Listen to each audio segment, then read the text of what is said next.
Hey guys, Paetrox here, and I'm here at Griffon's Lair in Erie, PA, and I'm with Rocco and Steve. And why don't you guys, where are we? Well, we're in the Griffon's Lair game shop in good old Erie, Pennsylvania. And a little bit about us, we are a miniature and hobby shop that caters to, of course, miniature tabletop wargaming, role-playing games, and hobbyists and model builders alike. So why don't you tell me what we got going on right here? Well, we heard you guys are Star Wars fans, so we decided to set up our little Star Wars scene here.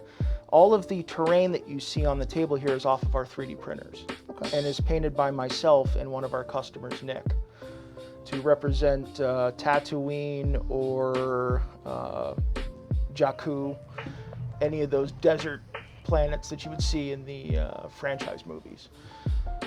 So what went into this, besides the print times, as far as the painting goes, was, for the terrain at least, a lot of airbrushing and a lot of layering in the colors to get the correct atmosphere that we wanted for the table.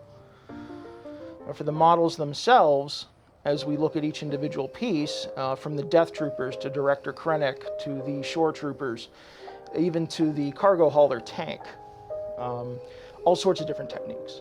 The cargo hauler tank I did in a camo pattern reminiscent of a World War II style German tank.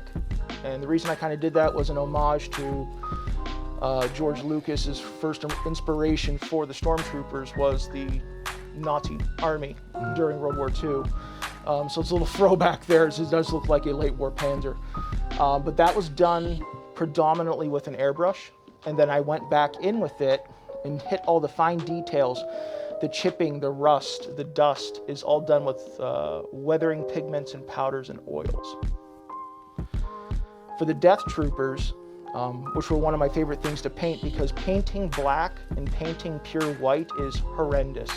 Any miniature painter, model painter, painter in general will tell you that those colors, those pigments, black and white, are terrible to paint with because they're very difficult to paint with. The problem is, when you look at reality, there's very little that's white, and there's very little that's black.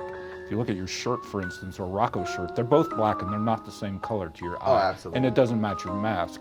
So to paint black, if you just put black paint down, it looks wrong. It has to be grayed or blued or something to those effects to get the color to look right. Same thing with white. I've painted white models where there isn't any white on them at all, and you wouldn't know that they weren't white, but they're all grays. And that's a great tie-in because if you look at the Director Krennic model, there's no white on that model. That is shades and shades and shades of gray. Wow. And it gives you the impression that it's white. When I actually teach painting classes here at the Griffon's Lair, I preach to the students in the class, our customers, that keep it simple. All the techniques that I use, there's nothing here that's difficult or hard. And I sit down with them and I explain to them and I show them. And 9 times out of 10, when I'm done with the lesson or I'm done on a one-to-one right at the counter, they're like, oh, I didn't realize it was that easy. It all comes with time. As 3D printing becomes more available to the general public and the average Joe, do you guys find people inquiring more about that here in your shop? Me personally, yes. Somebody who's here a lot managing the day-to-day. We get a lot of input and requests from our customer base. Could you print this? Are you able to do this? Are you able to do that?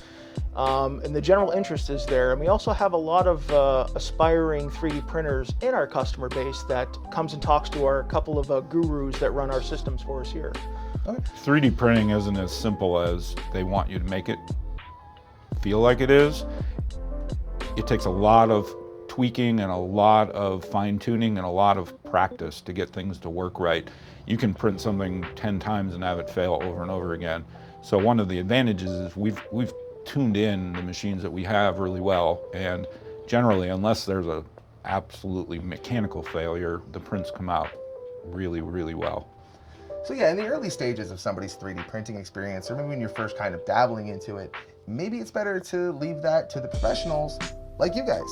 And yeah, that is true. Our customer base can come to us and they can ask us to 3D print for them. We do offer that as a service here at the Griffon's Lair. We do PLA printing as well as resin printing now. Resin printing? Yes. Now We that's have that- 2 resin printers. We got a 3rd one on the way. Now that's that cool thing I keep seeing on Facebook where like the arm dips down and it pulls it out of the big vat Exactly, of liquid. yep. And it looks like it takes place over a matter of 30 seconds, but really it's No. hours at a time. Yeah. Yes. Right.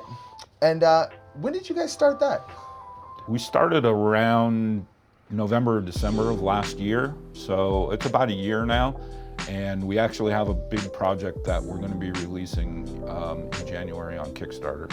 It is a very exciting project. We're doing terrain that is predominantly focused on Eldar for 40K. It's usable for lots of other systems, but there's definitely an Eldar theme to it, which is really under-supported in the industry.